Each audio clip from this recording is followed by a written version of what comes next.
강구하는 하늘숲 새벽 묵상 시간입니다. 먼저 여러분들께 양해의 말씀을 구하게 돼서 죄송합니다. 지난 이틀 동안 새벽 기도를 진행하지 못했습니다. 개인적으로 좀 컨디션이 좋지 않아서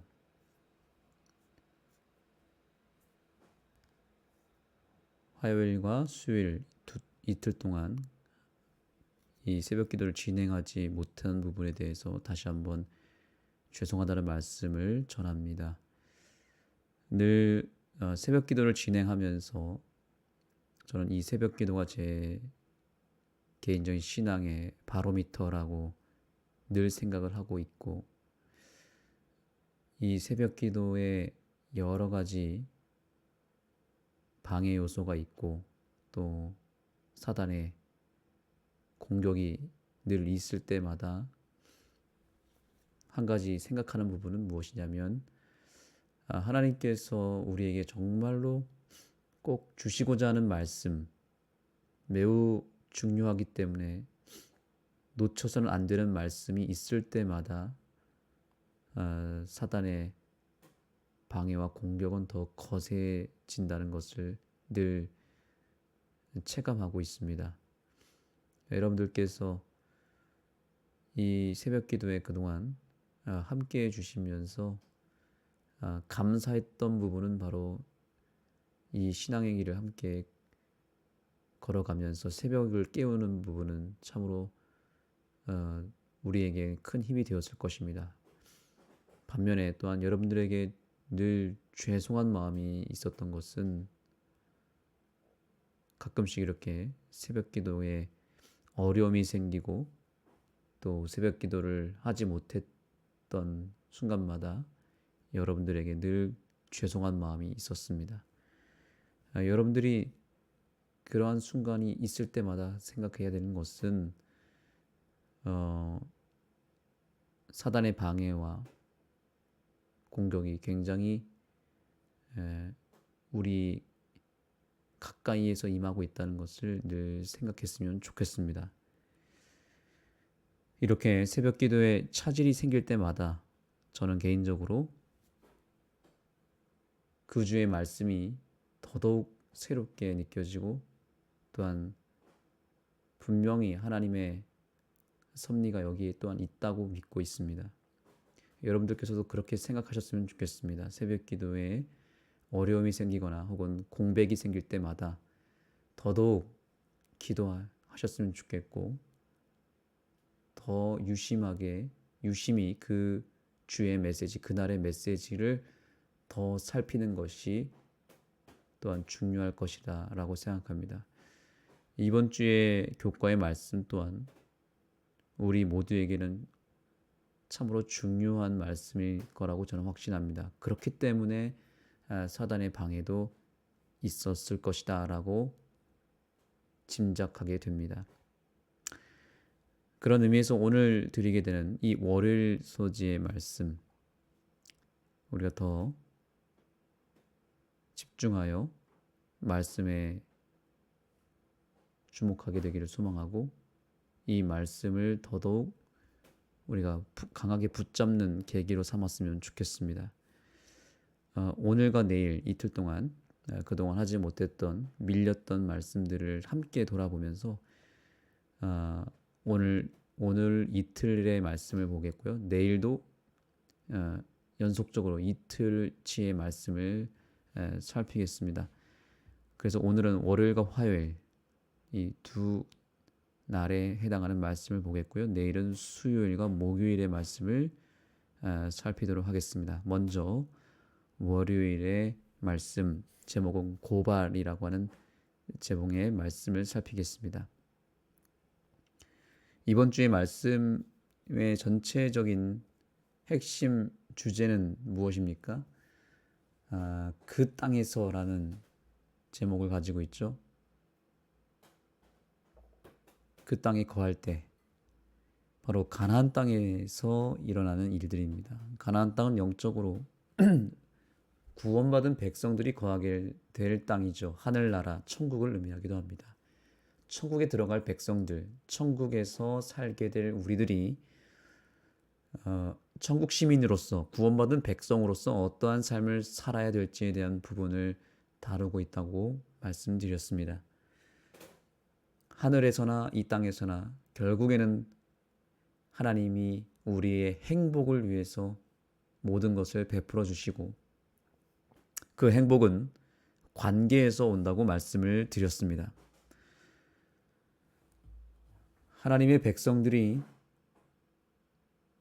관계에 문제가 생겼을 때 어떻게 그 문제를 해결할지, 갈등이 생겼을 때 어떻게 그 갈등을 해결해 가는지를 우리는 배워야 합니다. 갈등이라고 하는 것은 언제나 우리에게 생기게 되는 위기입니다. 관계가 깨어지는 것, 관계의 균열이 일어나는 것은 늘 우리에게 찾아오는 위기입니다. 이스라엘 백성들 사이에서도 관계에 문제가 생겼습니다. 심지어 가나안 땅을 정복하고 땅을 분배받는 과정 속에서 이스라엘 백성들 사이에서 어려움이 생겼습니다.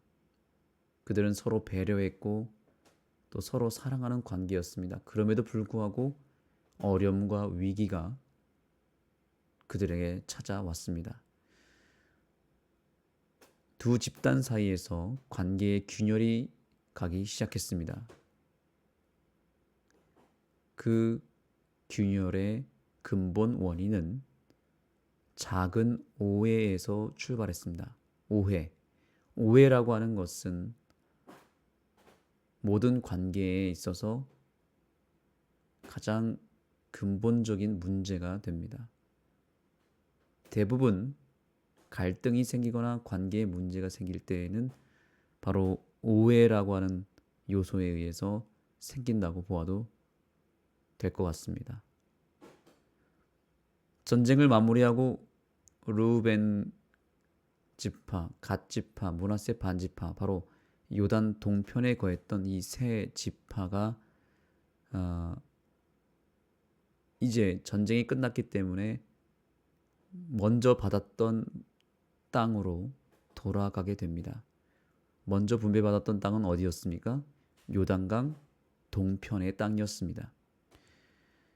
요단강 서편에서 동편으로 돌아가는 과정에서 문제가 하나 발생합니다. 그것은 무엇이었냐면 그들이 땅으로 돌아가면서 요단강을 건너서 돌아가는데 그 요단강 경계 지점에 제단을 쌓은 것입니다. 제사를 지낼 때 쌓는 제단을 쌓은 것입니다. 제단을 왜 쌓았을까요? 당연히 그들이 순수한 마음으로 하나님 앞에 예배를 올리기 위해서 쌓았겠죠. 그런데 요단 서편에 있는 나머지 9지파 반은 그들이 쌓아 올린 제단을 바라보며 오해를 하게 됩니다. 어떤 오해를 하게 되었을까요? 자, 여기 교과 본문에 그 부분에 대해서 부조화 선지자 518페이지에 있는 말씀을 언급하고 있습니다.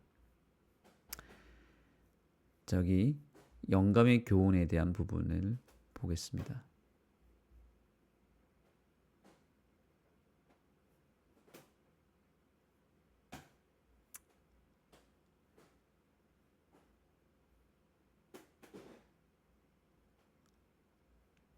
이스라엘 백성들이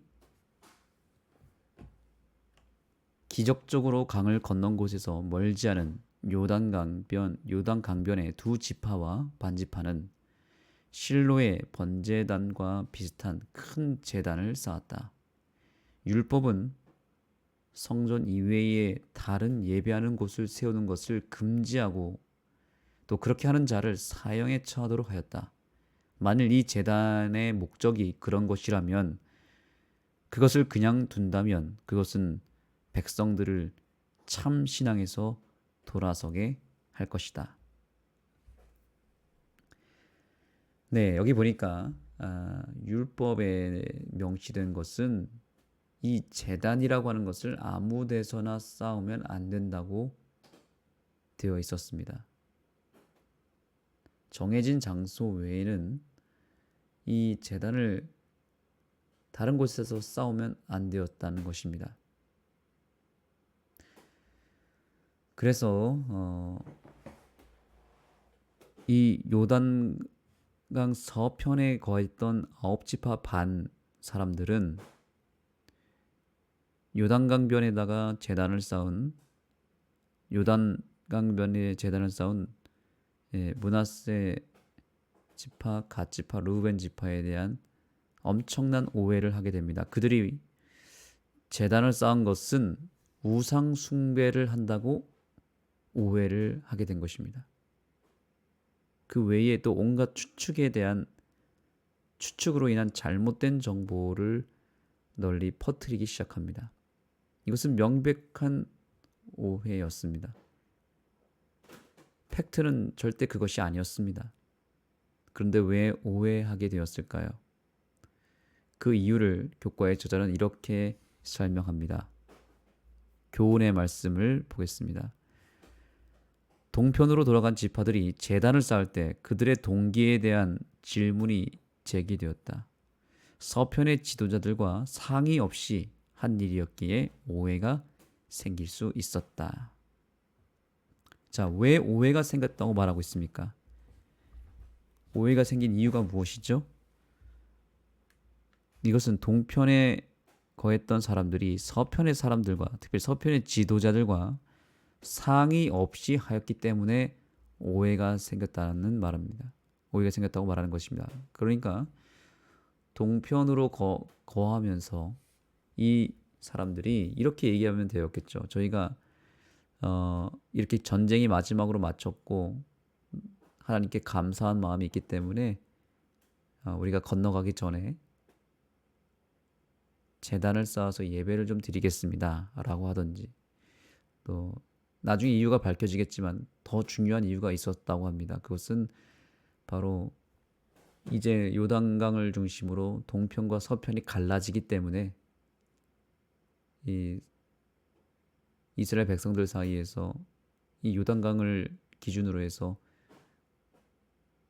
뭔가 사이가 멀어질 수가 있고 또 오해할 수 있고 관계가 깨어질 수 있기 때문에 오히려 이 제단을 통해서 서로가 상징적인 이 제단, 기념적인 이 제단을 통해서 서로 더 하나 될 수 있는 계기를 마련하기 위해서 했다는 이유가 있습니다.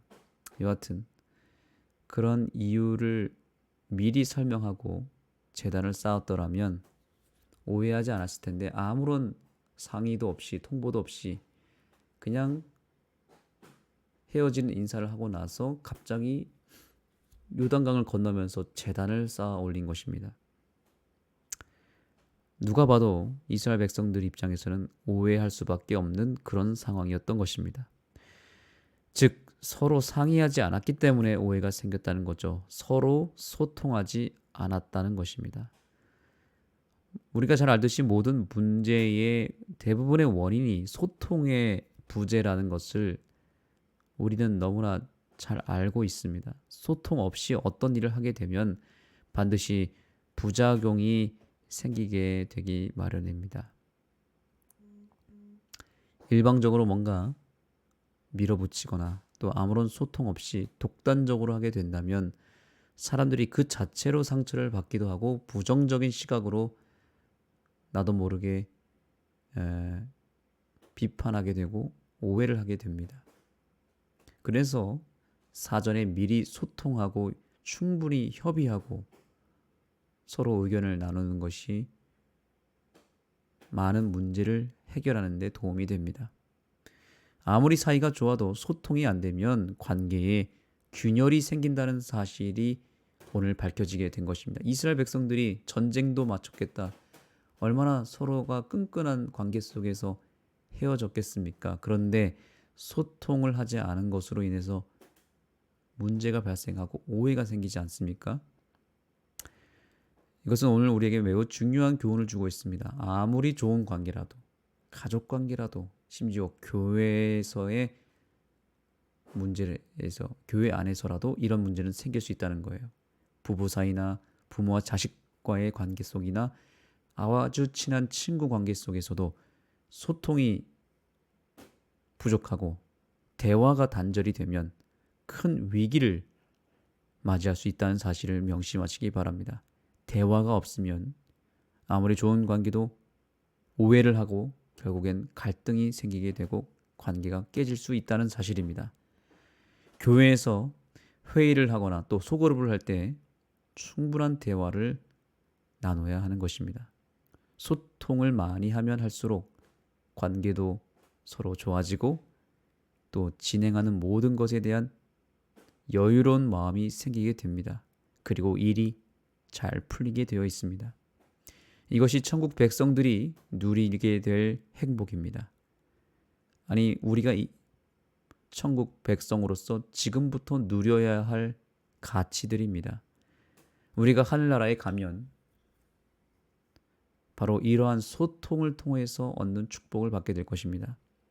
우선 가장 기본적으로 우리가 예수님과 소통을 많이 하게 될 것입니다. 예수님과 대화를 많이 나누게 될 것입니다. 또 온 우주에 거하는 천사들과 우주 거민들과 소통하게 될 것입니다. 정말 오랜 시간 동안 대화를 나누게 될 것입니다. 그것이 우리가 천국에서 누리게 될 행복입니다. 소통의 축복, 대화의 행복. 이것은 이 땅에서나 하늘에서나 변함없는 행복의 원리입니다. 이 땅에 예수님이 계실 때에도 예수님은 소통의 왕이셨습니다. 오물가에 나왔던 여인에게도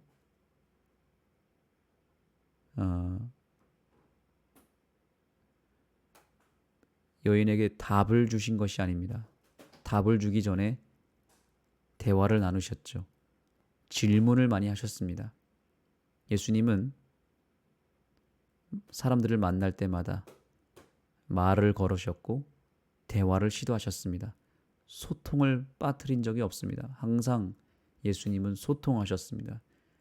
그리고 아주 좋은 질문들을 던지면서 그들에게 다가가셨습니다. 여러분, 삼위 하나님, 아버지 하나님, 아들 하나님, 성령 하나님이 처음부터 지금까지 어떻게 관계를 맺고 계신지 아십니까? 이 삼위 하나님이 끊임없이 서로 소통한다는 사실을 아십니까? 그들은 속의 생각과 마음의 모든 것을 남김없이 다 공유하면서 존재하십니다. 그래서 그 소통을 통해서 오는 기쁨과 행복을 우리에게도 나누어 주신 것이 바로 창조의 역사입니다. 창조 사업입니다. 서로 소통하며 회의를 통해서 대화를 통해서 창조를 계획하시고 창조를 이루실 때에도 그분은 소통하면서 모든 것을 이루셨습니다. 사람은 서로 대화를 나누고 소통할 때 가장 행복해 합니다. 왜냐하면 우리를 창조하신 하나님, 세 분 하나님이 소통의 행복을 가지고 존재하기 때문에 그렇습니다. 그래서 우리를 창조할 때에도 대화를 나누고 소통할 때 행복하도록 만드셨습니다. 이것이 하늘의 행복 원리입니다. 우리가 이 땅에 살면서도 우리가 하나님과의 소통은 물론이고 우리와 관계된 모든 사람들과의 소통이 끊어지면 안 됩니다. 자주 대화를 나누고 교류하면서 우리가 그 속에서 행복을 찾아야 되고 또 발생한 모든 갈등과 오해도 다른 것으로 풀어서는 안 됩니다. 다른 것으로 풀 수가 없습니다. 유일하게 갈등을 해결하는 방법은 바로 소통입니다. 그러므로 내가 속한 모든 상황 속에서 소통을 통해 이르러오는 행복을 누리게 되기를 간절히 소망합니다. 소통의 힘과 가치를 통해서 진정한 행복과 기쁨을 찾는 참된 그리스도인들이 되기를 간절히 소망합니다.